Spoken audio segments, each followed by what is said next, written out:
And now, from beyond our dimension, this is the JeffMara podcast.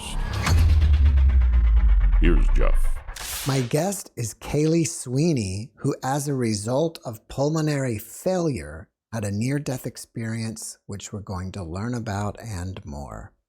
Kailey, thank you for joining me and welcome. Thank you, Jeff. Thank you for inviting me to your podcast. Well, Kailey, do you need some backstory or can we start on the day you died? I think for it to make sense that I have to start a little bit before, but I'll try to paraphrase it to keep it short. Because I've experienced a lot of change personally following my near-death experience. Although I still perceive myself to be the same person. There's quite a bit of separation between who I am and who I was and how I lived my life. And it's pretty simply this. I was born male, and I remember from as early as 5 years old feeling like I was living in the wrong gender. Mostly from kindergarten, because that was the first time that I really was around girls. I expressed it to my parents, and I didn't really know how to communicate it. But what I ended up learning is that, well, that's just not acceptable. This was the 1970s. And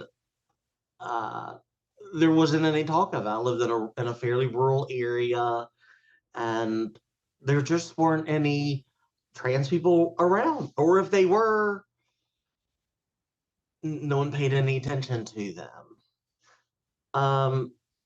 So I grew up a fairly normal childhood. I was a good student, but other than when I was left alone, when I was at home, I think probably from 4th or 5th grade, I started trying on women's clothes. If I was left at home by my mom, I would just try things on, and it was a time that it was play for me, and it felt comfortable. But for the rest of my life, I played the part of being a boy. I remember praying when I was in elementary school, because I was brought up in a Christian church, and I always had a sense that God was nearby, that God was around me, that God could always hear me and was watching me. Because, well, I mean, that's that's what I was told. That's what I was taught. And I prayed, Lord, let me know what it's like to be a girl just for one day, and I'll spend a day in hell just so I can know. It's like I was trying to bargain. That prayer later in life turned to, please take it away, because it was a horrible burden for me. As I got older, I got through high school, I thought it was something that I would outgrow. But of course, there were, by the mid to late 80s, there were some TV shows that would have a transgender character on them. And I would get books, I would do research about it and read in the books in the library about it myself, particularly when I went into college, because I was curious, what is this about me? Why am I different? How am I different? Even just what's the language for it? I didn't even really know that. And when I started to learn what it meant to be transgender, I really thought that was me. When I read or heard about people who had transitioned, I thought about myself, and I thought, would I want to do that? And I thought, yeah, I would. I think that may be me one day, except I couldn't. On top of all of that, I also felt like it was a mortal sin. Um, I was a born again Christian. I went to um, I went to church when I was in college. I started a Christian magazine when I was in college. So I really was living my life as an evangelical Christian, and that just isn't something that you do. Um, it was a perversion, really.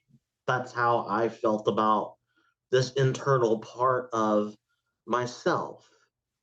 And so, in order to fight that, in order to try to push it away, I tried to live as stereotypical a male life as possible. I went to work in my family's business, working with my father. I got married to a woman that my mother introduced me to. We had children. We had a daughter. I eventually became a minister. Um, and I remember when I was being ordained, when the bishop, I was an Anglican priest, not Episcopalian. A lot of people go, well, is an Anglican and Episcopalian the same thing? And I go, yeah, no, not exactly. This was a conservative group that had broken off of the Episcopal Church or had formed a new, really like Anglican denomination. They were Anglican Catholic, and it was a very conservative group, very high church. But services were beautiful, a lot of smells and bells. The music was gorgeous, and I gravitated to the ceremony of that particular church. Anyway, the bishop is anointing my hands and praying over them. And I prayed for God to take these feelings I had my entire life, please take them away from me. And I still had to continue to live with it and suffer with it even after that. So I just assumed that it was my job to struggle with it. And I did struggle with it. That was My ordination was in my mid-30s. I didn't take a church right away. It took me um, about I worked in a couple of churches part time, but about 5 years after my ordination, I went and I took over a church full time. Um, my family moved there. It was a really small community that we lived in. And for the first time, I had a lot of time to spend just with myself, um, in time in prayer and contemplation, meditation, doing research for my sermons, and that part of myself that I had prayed to go away, just that voice became louder and louder and louder and louder within myself, and it became difficult to live with it. In fact, um, to the point that it made me mentally unhealthy. I had started to loathe myself. I felt like my family would be better off without me. I thought the stigma of my committing suicide would be less than the stigma of my transitioning and living as a transgender woman. Because, I mean, there's nothing worse than somebody who takes control of their own lives and uh, lives as their true selves. My goodness, that's just bucking convention, isn't it? You're going against the creation, what you're created to be. It's like going against God. Well, eventually I decided to give in to that. Um, I thought if I practiced committing suicide, then when it came to the time to do it, that I would just do it, and it wouldn't be I wouldn't hesitate. So my method was hanging myself, and was around the same time that Robin Williams had killed himself, and I studied his method. I'm not going to describe it in any detail, but I basically was going to mimic the same thing that Robin Williams did. So I was going to go through with this, and as I was trying to, there's something in me that I decided I want to live. I don't want to just be alive, because whatever I was experiencing in my life wasn't really living. I was just a performer, really. It's like I was this shell of a person that had certain kinds of capacities for being a father and a husband and a pastor, for giving sermons and giving pastoral care. And I knew how to do all of those things, but it was kind of empty of myself. I just filled myself with busyness, and I would go and do all of these things, but I didn't get any joy. I didn't have any joy from it, because it wasn't it wasn't me. Um, so I decided I want to go through with it. I'm going to figure out a way, and I'm going to do it. And the way that I figured out how I could get out was just changing my work, something as simple as changing my work. And really, I had built myself a trap in order to fit into society. I had I had a family, and I mean, I love my family. Getting out of that is incredibly difficult. Going and I had come out to my wife by then and made her very angry to talk about it. And I don't blame her. I wish that I knew enough about myself when I was younger to talk about it then, but I didn't really understand what I was fighting inside. It took those 20 years for it really to um for me to have an understanding of myself. Um, so that's one part. But then I was my family depended on this job working as a pastor. They provided our housing. I knew that if I would come out as transgender, well, I mean, I lose my job right away. That's It's an apostasy. You don't do that. A pastor doesn't do that. I wouldn't be welcome likely in my own church as a visitor. Um, to say the least about being a priest. So my thoughts were, oh, my family would be homeless. So to me, it seemed the obvious thing is I needed to get a job. But what can I do? So I researched working as a chaplain, specifically in healthcare. And so there was a local program that offered clinical pastoral education. So I applied for a unit of CPE, they call it, through a local healthcare company that had chaplains that worked in their hospital and in their nursing homes, that sort of thing. So I started taking my first unit of. I was interviewed. I actually came out to the other chaplains that were interviewing me um, for the position during the that interview process. Um, I thought that had blown it. By the way, by coming out to them like that. But I think in the end that vulnerability is what made them decide to hire me. Um, well, so I started that program with them, and I was about a week into it, and I started to get really sick. I had a lot of pain um, in, I'll just say in my abdomen.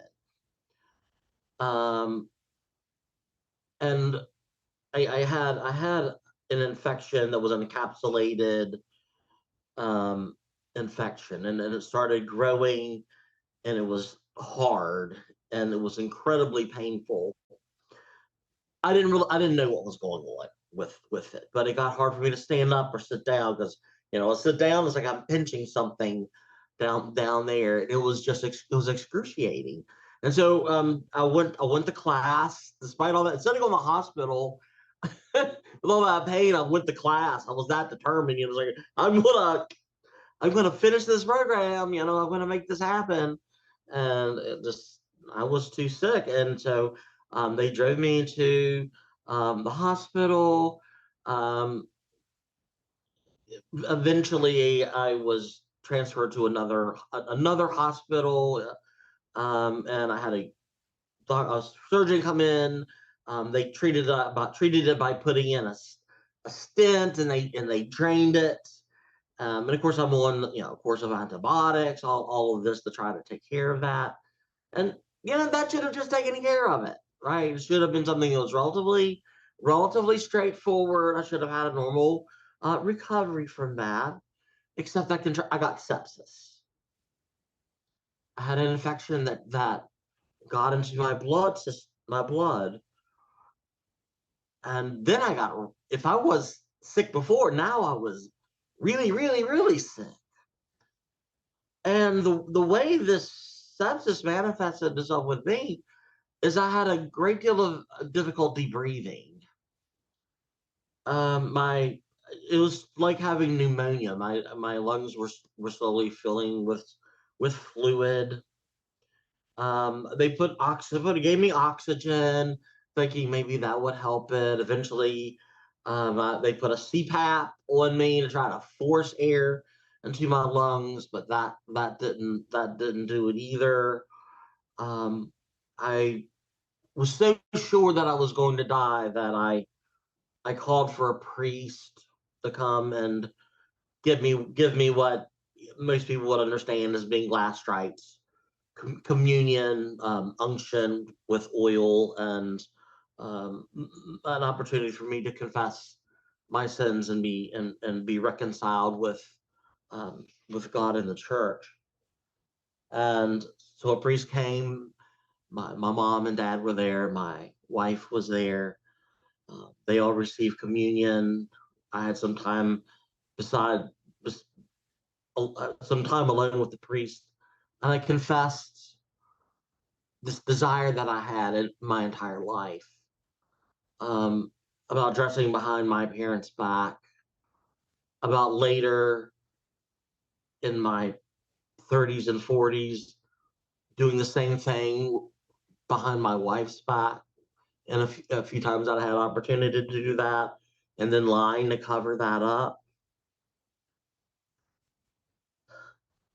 And of course, I received absolution for that.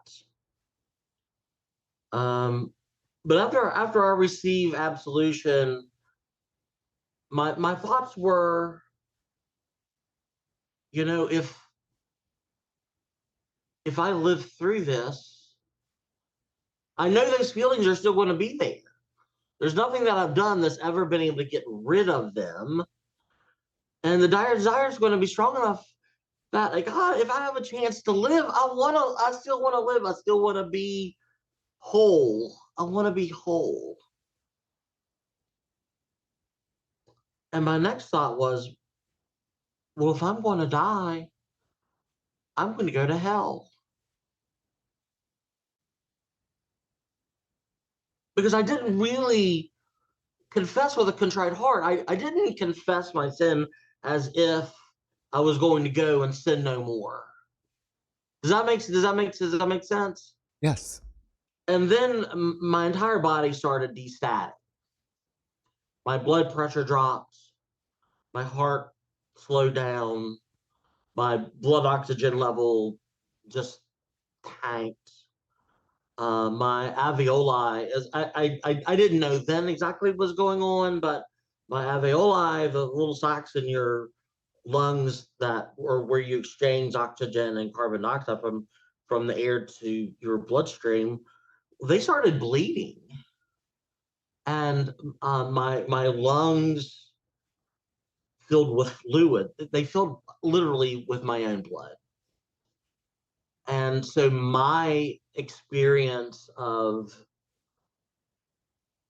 death was that of drowning, but not by being underwater, just from my own body. It's a little traumatizing, I have to say. It's hard for me to sometimes be around somebody who's on a ventilator or something, because I get reminded of that.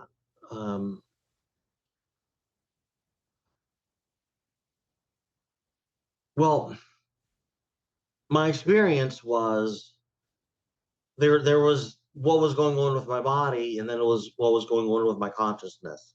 Everything went black. I mean, there was nothing. There was nothing there. The last thoughts that I remembered having were, "This is it. I'm dead. I'm going to hell." And it was me resigning my spirit to my expectation of eternity.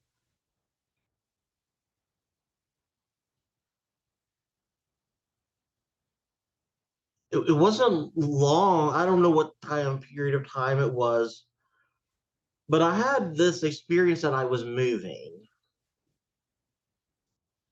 and I gained more faculties. I guess height, sight, and sound, and I could see that I was going down a long tunnel. There were passageways off on either side of the tunnel. I don't know what they were.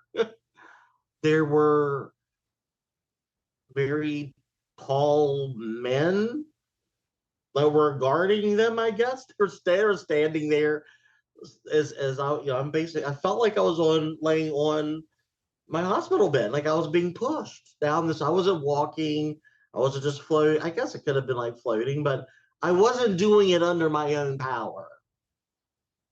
So I went down this tunnel, and at the very end, I saw this light, bright light. Oh, you know what I thought it was? I thought it was fire.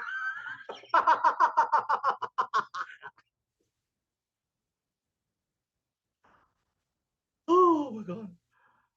And I went into the when I went into the when I finally went into the light, and that's when I felt finally I escaped from my body. Oh, it was like freedom. All the limitations that we have in this body and its need, they're all gone. I'm in the room where they're putting they're ventilating me, is what they're doing, sticking a tube down my throat, and pumping the fluid out of my lungs and getting oxygen going. That's what my body needed to live. And I went through the roof of the hospital, just like going up through between the floors, and I look down and I see a hospital below me. And I've been fascinated by some of these shots of SpaceX where they put the camera on the rocket and it's facing the Earth, and you kind of see what it's like when the rocket pulls away from the Earth. It's exactly what I saw. It's like, well, I'm in Virginia, so I saw Williamsburg, and then Virginia, and then the U.S., and then the Earth. This Earth pulled away like I was an astronaut. That was fascinating. And the thing I completely wasn't expecting is I heard cheering. it was like it was like a football game when there's a touchdown, but even more so, like I say, European football game, and it's goal, and just the place goes. It's just not it was vocal, it was loud, it was joy, it was cheering, and there's souls coming into heaven that they're welcoming.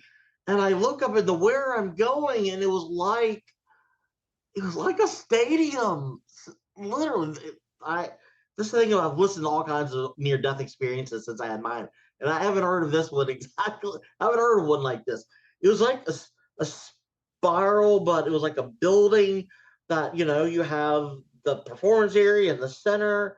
That's the field that people play on, and then just layers going up and up and up and up. But it was miles and miles up. It was like infinite, and it was filled with, I presume, the souls of all of the people who had come before, and they were watching the earth, everyone, as if the earth, as Shakespeare said, truly is a stage.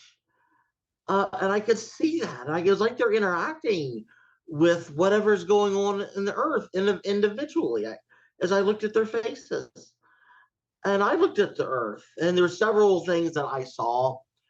I've talked about them in other podcasts. I won't get into detail on this one, but it was funny because I could see and experience more than one thing going on the earth at the same time.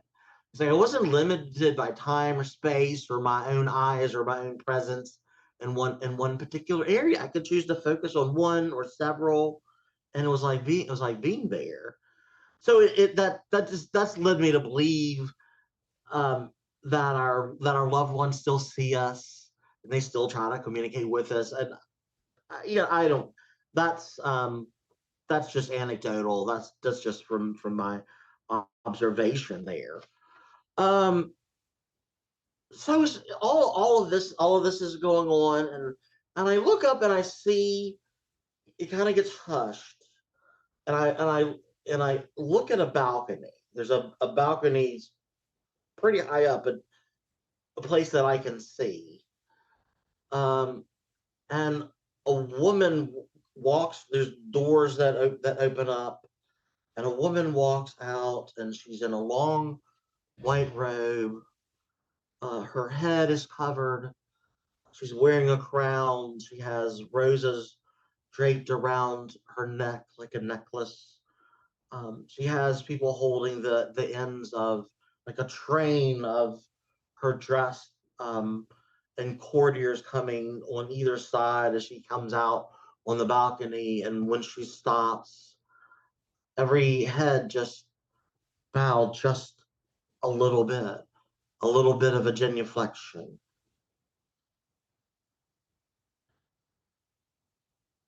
I'm in awe,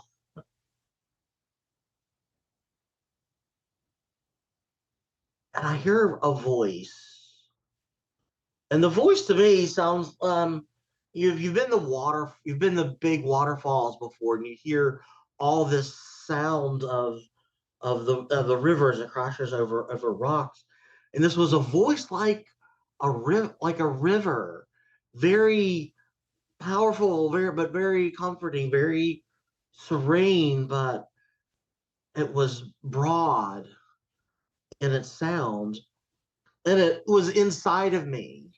It's like it was something speaking to my very essence.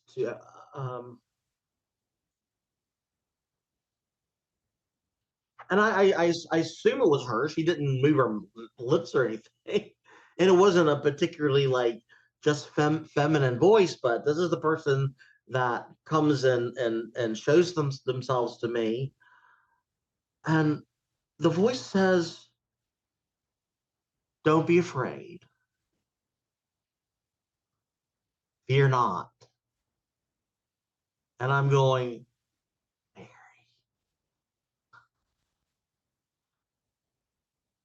Mary, Mother of Jesus, Queen of Heaven. Um, kind of getting mind blown at that point. Don't be afraid. You will not die. And you will not be damned. People are not damned for being themselves, the voice says.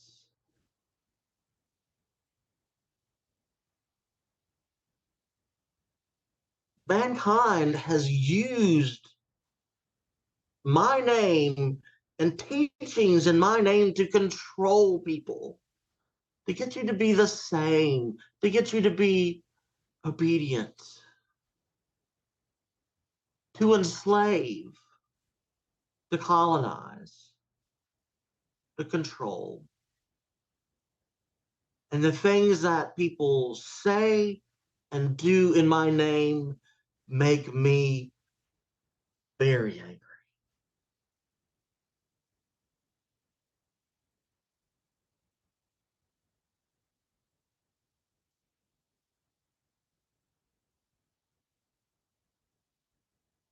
I know who you are.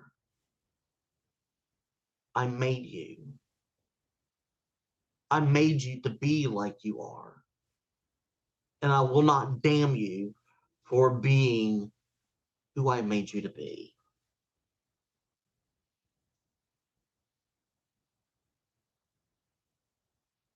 Truly, I don't care how people worship me. I don't care if they do it through a particular religion, whether it's Christianity, Judaism, Islam, Buddhism, whatever it may be. How someone worships me doesn't matter. It doesn't add anything to me. It doesn't take anything away. It doesn't harm me. I have nothing to gain from you. And you certainly can take nothing away. But what matters to me is love. That you love one another. When you love another person, you are loving me. And it's my love that you're showing the other person.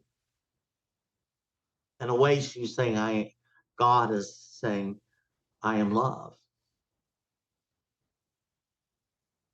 And it says, I have a mission for you. I have a task. And that's for you to go back and tell people that the supreme thing that matters to me is that you love one another. Teach them these 6 words. I have to make sure I always get it right. The currency of eternity is love. The currency of eternity is love. And what I understood that to mean is immediately is that the only thing that really has value in this life is love. You can have a $20 bill or a $50 bill, and the only reason that has value is that it's a social contract. We agree as a means of exchange that this has some value that is worth enough to you that you have something to give me that's worth $50, and so we make that exchange. Well, truly, wealth, riches has no value. Fame ultimately has no value. You can build monuments to yourself, the Great Pyramids. Eventually, the sands of time will reduce it to the dust of the Sahara itself. And even as the sun expands and takes over, engulfs the earth, none of us will be remembered ultimately in time. All those monuments go away. So things that people build for themselves to be remembered, there's a time they will no longer be remembered. It'll all pass away into oblivion. But love is forever. Love is something that we take with us to the other side. We take our love after we die into the next love, to the next life, and the connections that we have in this life today continue when we're on the other side. Those bonds don't break. We keep them. And the love that we start in this life, it has a creative power, and it never ceases. It just is like you throw a pebble into an eternal pond, and that's your love. And those circles, they just go out forever and ever and ever. You know, the power of those little waves may decrease over time as it subsides, but the energy continues to spread. It never ceases. Like energy, like matter, love is never destroyed. And there's no limit to love. We never run out of love. Love is creative. When we love one another, it builds more love. And so it's one of those resources that will never run out. And so I'm told I'm going to come back, that I will transition. And then to the people who are unloved, who are rejected by society, people like myself, I will find them and I will show them love. And they'll know that they're loved by God through whatever love I show them. And it was shortly after hearing all of that I was sent back. And I had experience of being in my body, but I was in a coma for about a week, not a long period of time, but long enough. And when I was there, I felt like I received instruction. I was in a room just with a bed, a mirror, and a document. The document was my life contract, which I had never heard of a life contract before. I didn't know what that was. And what I had discovered is I had a life contract from my very birth, but for some reason I didn't follow that life that I was meant to have. And here it took my having this experience of nearly dying to be brought back to where I'm supposed to be. I'm realigned, and now I'm living the life that I was originally supposed to have. So about a year later, I got accepted into a chaplaincy program at a hospital to be work as a hospital chaplain in a residency for 1 year. I interviewed as Kailey, and I was accepted as Kailey, and I started that job as Kailey. I left my church. I did get divorced, but my wife found a new job immediately. It paid better than anything she had ever had before. Our daughter graduated high school. She went off to college, and I was in Newport News and started my new life. And today I run a transgender support group locally, and I work as a death doula.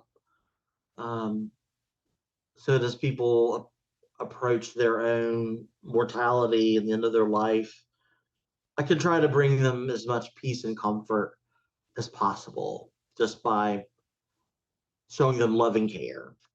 Not talking to them about all this other stuff and trying to convince them that what's okay on the other side, because everybody has their own individual beliefs, and their experience will not be my experience. I know enough that everybody's experience is going to be different. My experience is what I needed for me to be able to live my life as myself, a truly authentic, congruent life. I suffer more on now than I did before, just from society. but I knew it was going to be that way, and it's okay. I'm comfortable with who I am, and I'm happy with who I am. Mostly because I have good friends. I have people that love me, and I have people that I love, and we take care of one another. And so that's the story. Kailey, thank you for sharing your experience with us. When you first got on the other side and you were in the stadium and with Mary, did you Yes, forget about gender at that point, or were you still concerned about it? it wasn't on my mind at all. I didn't have a sense of myself being gendered at that point, but I was initially just filled with dread, and then I was filled with energy, with warmth, with I felt joy and love and comfort in that space. Really overwhelming. Um, and all of those, none of those other things really mattered at that point. Which, and then when I hear "fear not," whatever fear I had went away. Would it be correct to say at that point you were just an energy being and everybody else was too, and basically everybody is genderless at that point? I didn't have any sense of anyone having a complete physical form. Um, Everyone, although they were in a general shape of people and were still clothed, and I think they still maintained. I do think that people did maintain some identifiable um, look of themselves. In other words, I think that if you go to the other side and you meet those persons, that they will be recognizable to you. It may just be their soul identity that you see, but it'll be and you probably will interpret it as how they look. But I wasn't looking at a bunch of orbs. I was looking at glowing, translucent people. Do you believe in reincarnation? Now that's interesting. um, I don't talk about that very much. I still I go to an Episcopal church. I teach Bible study, but yeah, in my experience, there's souls that seem to be going up and joining this cloud of witnesses. Um, but there's some that seem to be going back as well. So there's a flow between them. Um, and I get the sense that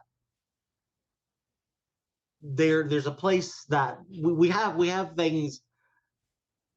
My sense is that we have things that we have to learn and achieve. Not like things that there are things that we physically have to do, but I think we learn in each life, and we get to a place where we can live our lives in a state of flow in communion with this transcendent holy other, and we live our lives without having to fight against that, and we get to live in pure love and joy, and at least that's what we try to do in this life, and we know that, and I think we can after that life that we can ascend to an even higher space where we really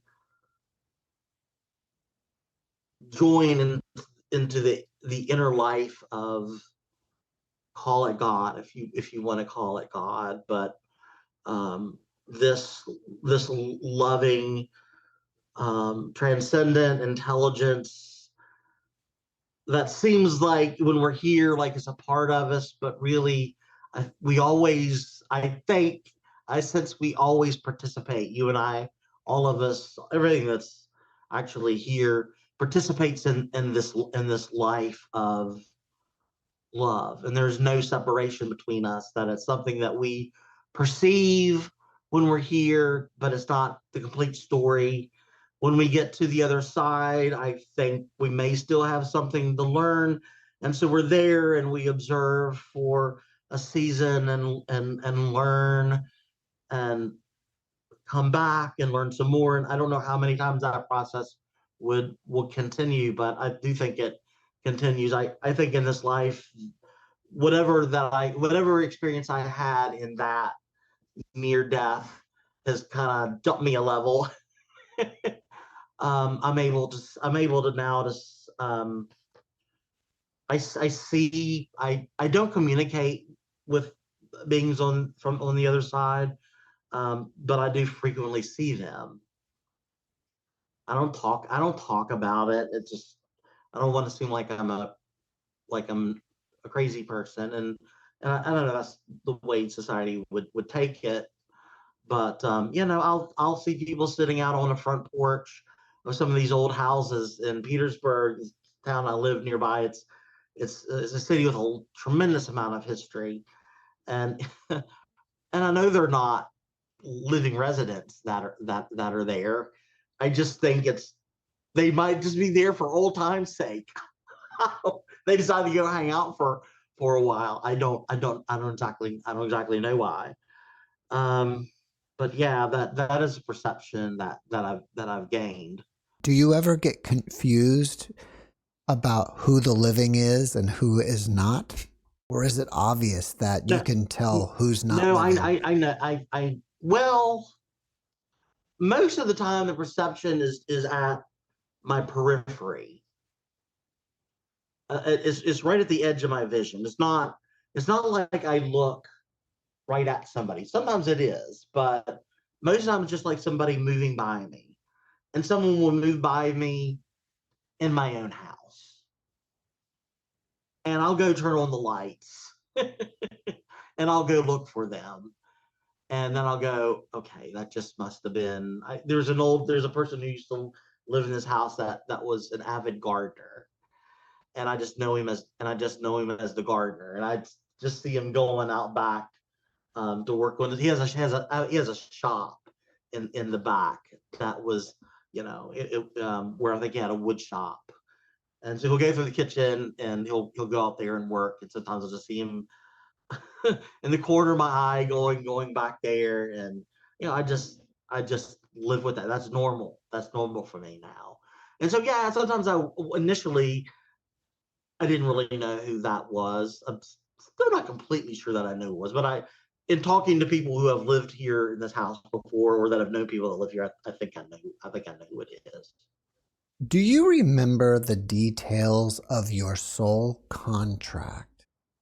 And if so, can you share with us how it pertains to being trans? I sat way back on that one. Um,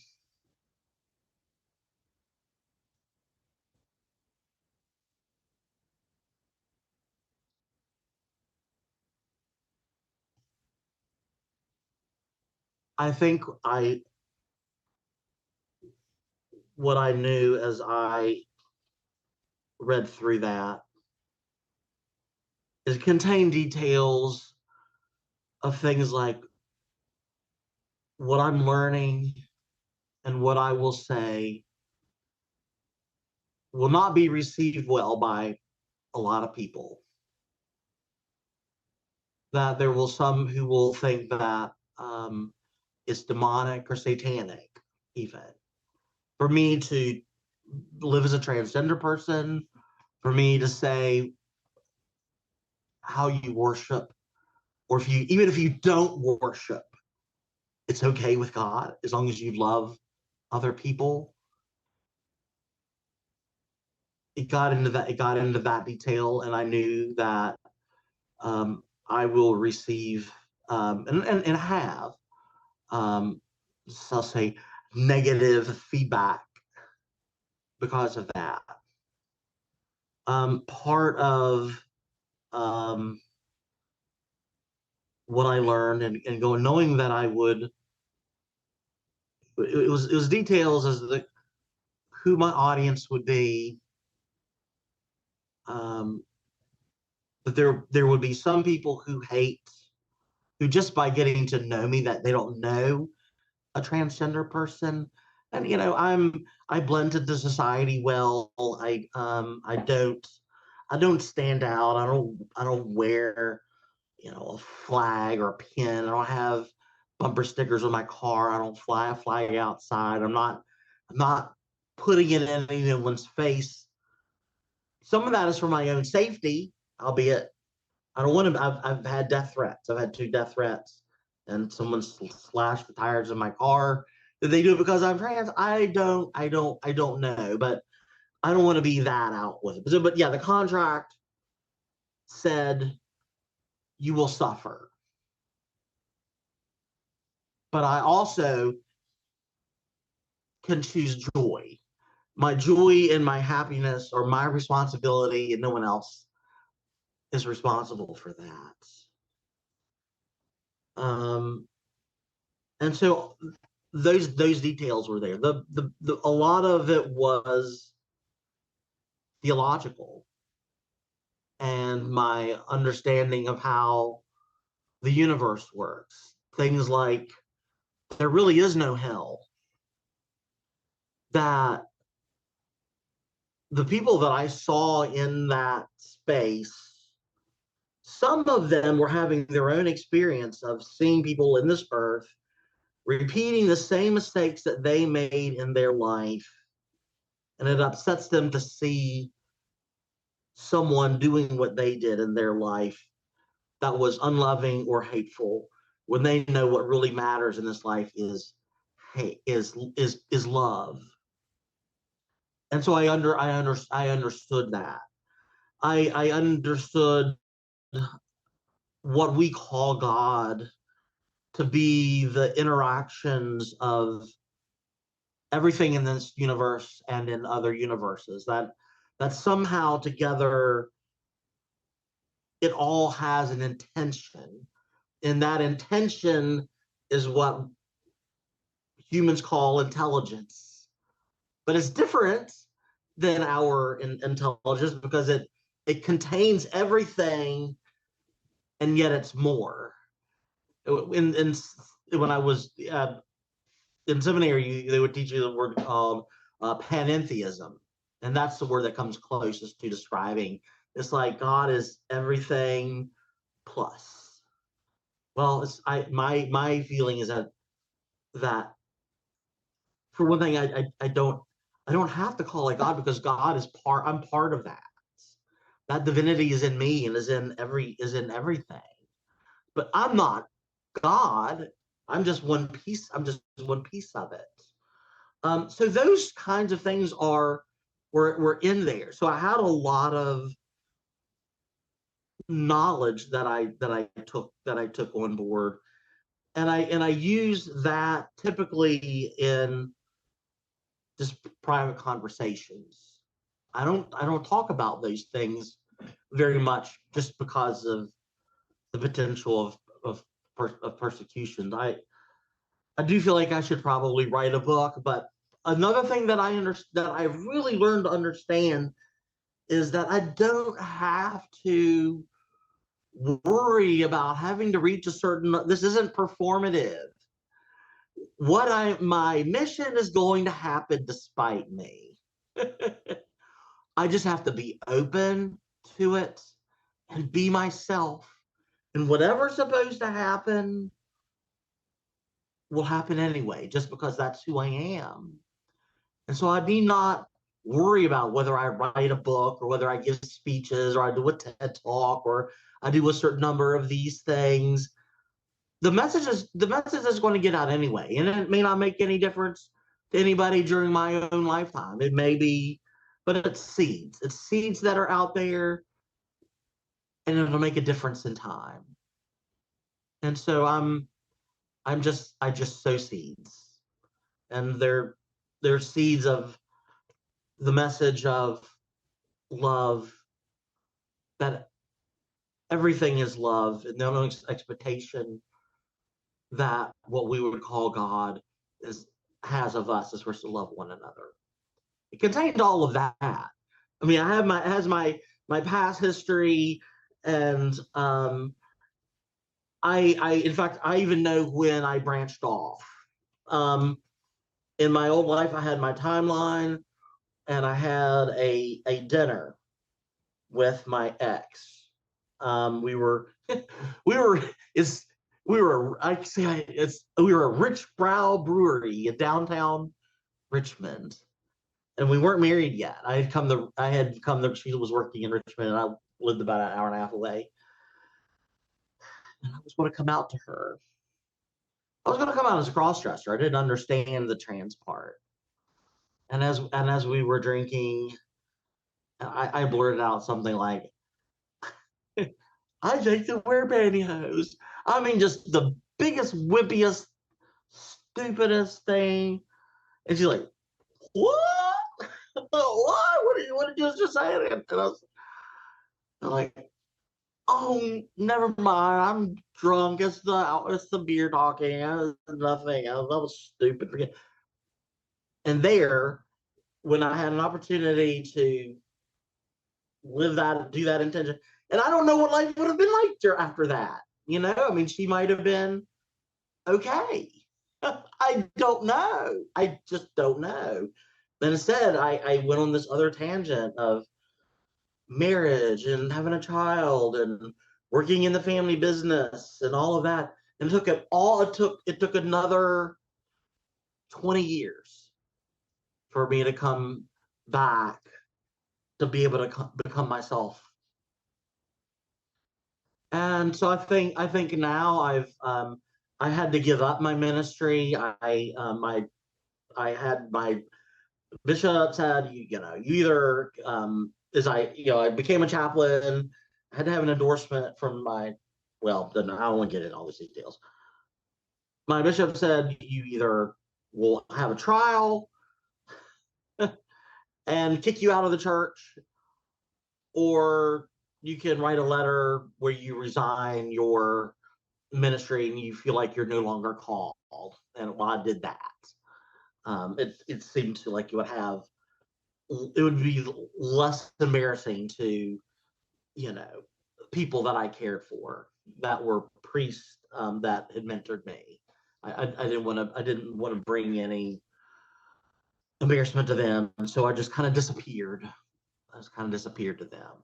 It sounds like to me that you chose to be trans as part of your pre-birth contract, and even though you tried to get away from it by marrying this woman, you still eventually had to fulfill the contract, and 20 years later you still did.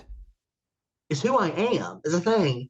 I'm Kailey. My name as Kailey means keeper of the keys, of finally having some control of my destination, where I'm going, of the doors that I go through, instead of living out of fear of what other people might think about me. Now, okay, other people are going to think things about me. They just are.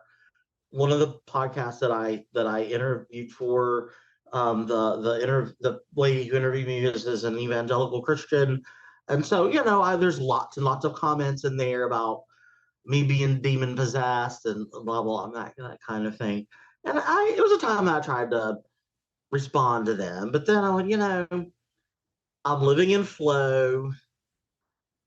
They haven't risen to the level where they can really live in love. They have to still live in fear of something that's different. So I'm different from them. So they wouldn't make this choice. This was my very, very difficult choice that I had to make. It cost me It cost me my ministry. It cost me my marriage. It cost me friends. It cost me family relationships, or made them very difficult for a long period of time. And now that's beginning to heal. It's beginning to heal. But I'll tell you what, it was a lot better than what I thought it was going to be. I thought it was going to be so horrible that it would be better for me to die than to live this life. And no, this life is way better. I love my life. I love my life. And it is far from perfect. I struggle. I struggle, but in work and financially and things that everybody else in this world does. But I love who I am, and I know that I'm loved, and I love sharing this story, and I love the wisdom that it has given me. Do you think it's possible people within the trans community would be upset with you by saying this is something that was part of your pre-birth contract? Oh no, I think that many of my community is very broad. The people that are in it are of as many different belief systems as the cisgender hetero community. Now, because of our experiences in church, many people are agnostic or atheist, or they'll say they'll never set foot in a church because of how they were treated and how they were taught, and even how their Christian families have reacted to them.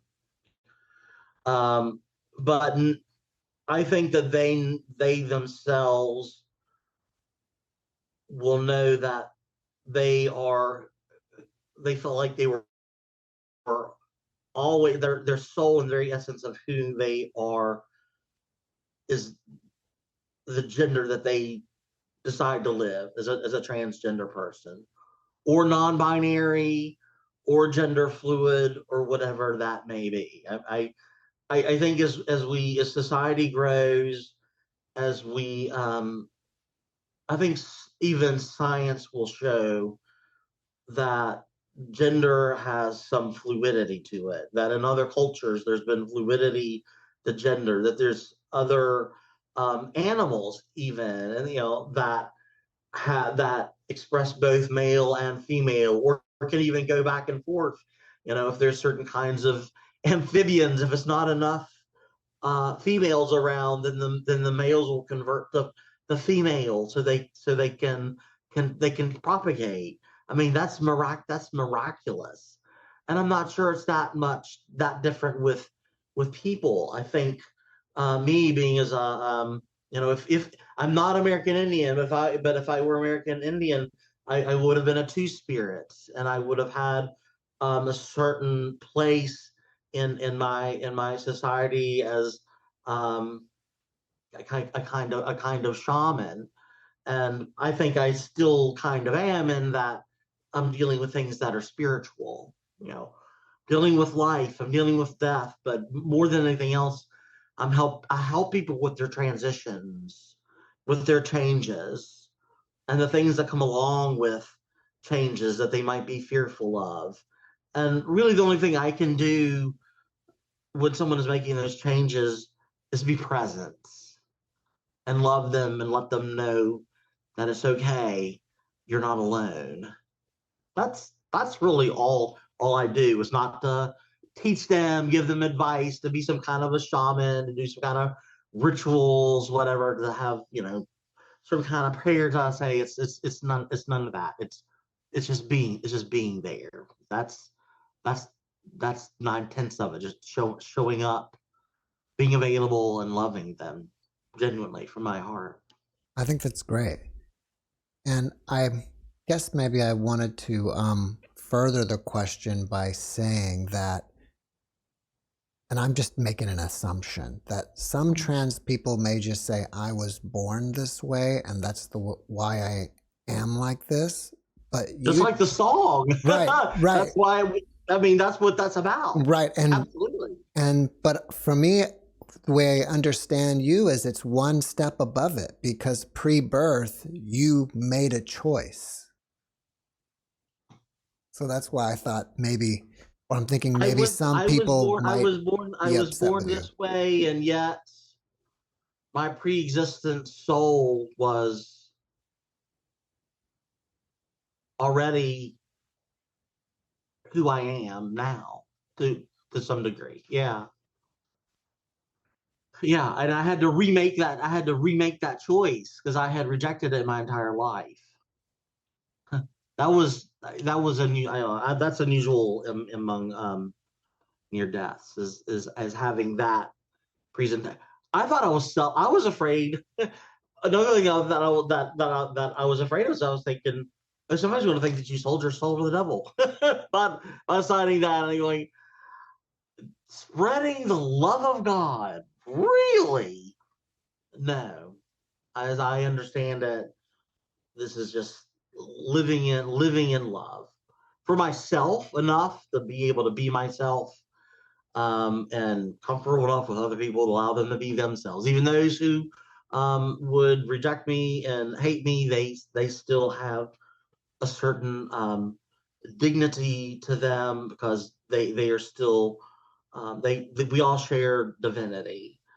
So I'm not going to respond to something that might hurt me with more hurt. You know, they're already wounded, and my spewing vinegar back at them isn't going to heal their wounds. Little healing balm of some oil might, you know.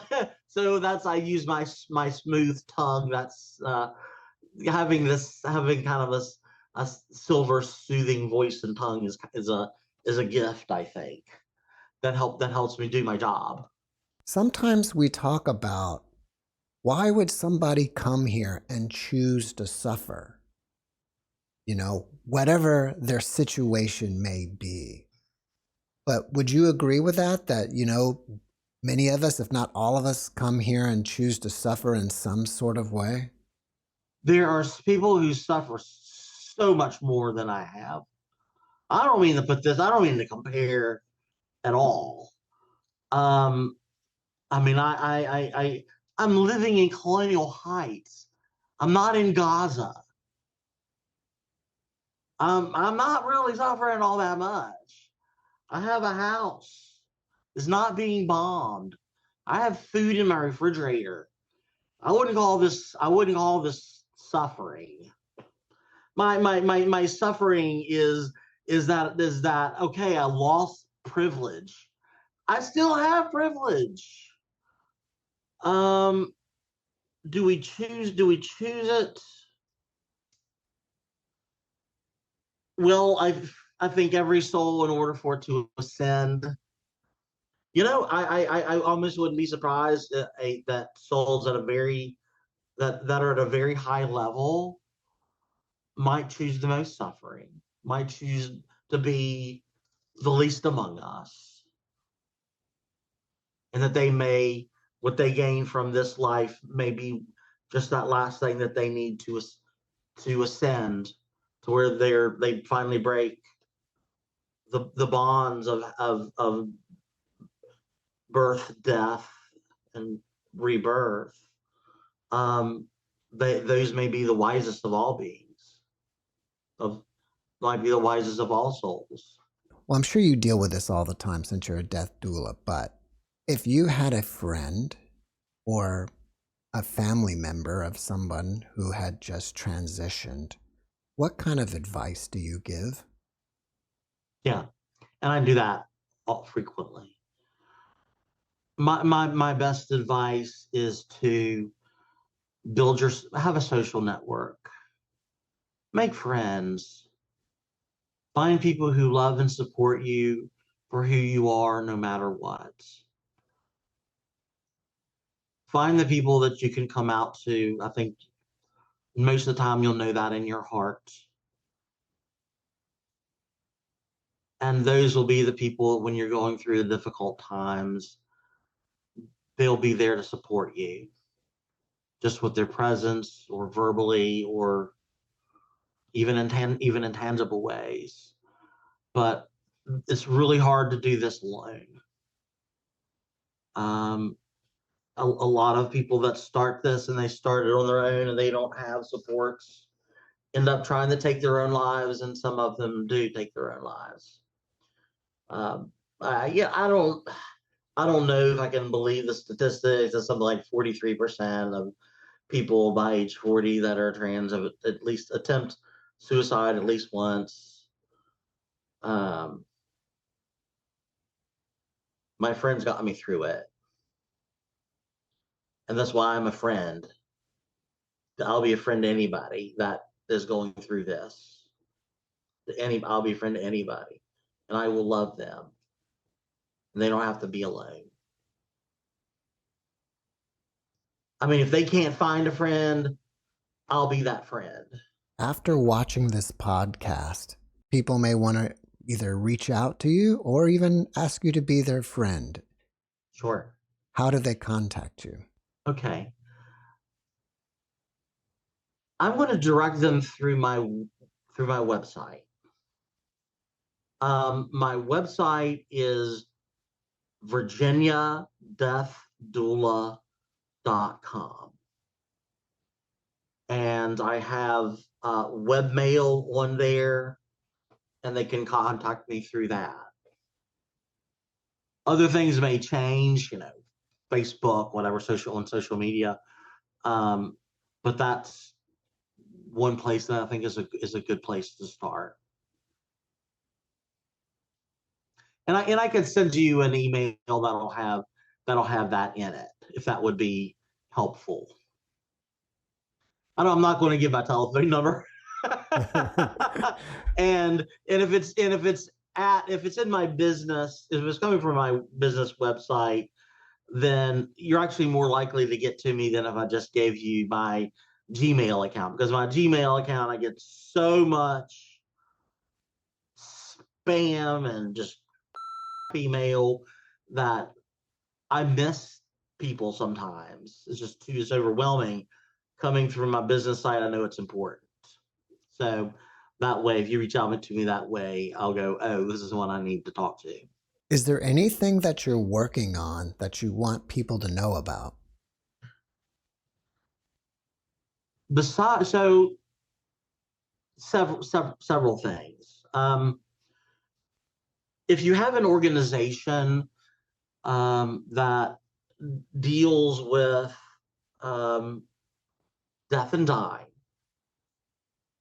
and you may have some clients or may run into clients that are gender nonconforming. I'd say transgender, but there's this whole umbrella. I mean, there's the millennials and people who are younger than me are having all forms of identity that they're struggling with and coming to terms with now. So it's not all just a binary. I'm a transgender woman. There's not everybody's going to be that. I have a seminar that I do that teaches about how should you treat someone who is dying that is transgender, and how could you help them maintain their identity through their transition from this life into death. I can talk on Zoom. It doesn't have to be in person. And you saw the Vian's book. This is how you found me in that directory. I think that says that I'm basically $100 for an hour presentation, and that would be something like Zoom. If it's travel, of course, I have to find a way to get paid for travel. I certainly am looking for people who resonate with my story, who are dealing with their own death, their own mortality, and just needs someone to be with them. And I'm working on a play. And I don't know, and I'm not sure what to call it. I've had working titles of the heretic, but then there's a movie that just came out that's the heretic. So, well, maybe I don't. Maybe that's kind of a horror movie. That's not a horror movie. So maybe I don't do that one. So scratching my head. And, some of my story is, I'm not a comedian, but some of it's kind of lighthearted. So like, dying to live. something like that. So I have a couple working titles, and that's been in the works for a couple years. I wrote plays years ago, and I've had some of them staged, and I would love to see this. All of the names are going to be changed to protect the innocent and not so innocent. and it's I'll be taking large parts of my life and kind of finding commonalities between different conversations and pushing them into a single conversation.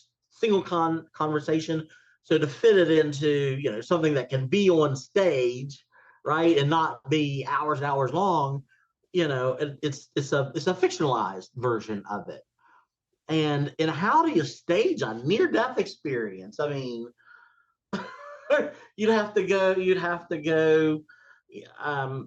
film it in the Colosseum in Rome or something. I mean, it's just something crazy.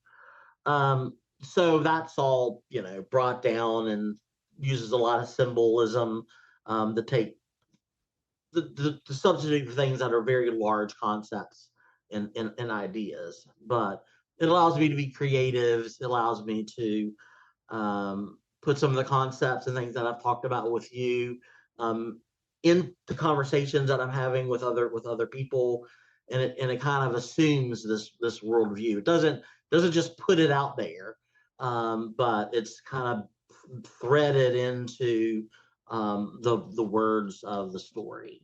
Kailey, before we finish up, can you leave us with one last positive message? And it would be the one that was given to me in June of 2017 by divinity itself, and that's that the currency of eternity is love.